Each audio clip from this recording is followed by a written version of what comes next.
বছরের পর বছর অপমান সহ্য করে পরিবারের বিরুদ্ধে প্রতিশোধ নিতে আশ্রয় নেন কালো জাদুর এক অদৃশ্য অন্ধকার শক্তির কবলে পড়ে বাড়িটি। একে একে ভয়ঙ্কর মৃত্যুর সম্মুখীন হতে থাকেন তারা। ধর্মীয় বিশ্বাস, মানব পাপ ও প্রতিশোধের ভয়ঙ্কর আধ্যাত্মিক গল্প কিতাব সিজ্জিন দান ইল্লিন। গল্পের কেন্দ্রীয় চরিত্র ইউলি নামের এক যুবতী, যার জীবন শুরু থেকেই বেদনা ও অন্যায়ের সঙ্গে জড়িত। একসময় সে এক ধনী পরিবারে গৃহপরিচারিকার কাজ নেয়। পরিবারটি দীর্ঘদিন আগে তার মাকে কষ্ট দিয়েছিল। ইউলি নিজের চোখে দেখেছে মায়ের প্রতি হওয়া অন্যায়। বড় হয়ে সেই ক্ষতই তাকে করে তোলে প্রতিশোধ পরায়ণ।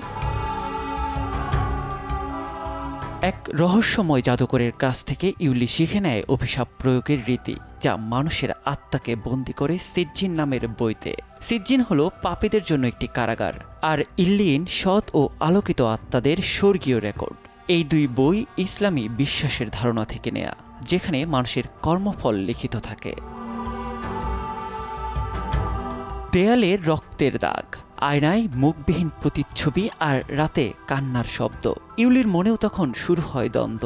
সে কি সত্যিই প্রতিশোধ নিচ্ছে, নাকি নিজেই বন্দী হয়ে পড়েছে শয়তানের খেলায়? একসময় তার আত্মাও আটকে যেতে থাকে সিজ্জিনে, অর্থাৎ যে শক্তি ইউলি ব্যবহার করেছিল সেটি তাকে গ্রাস করেছে।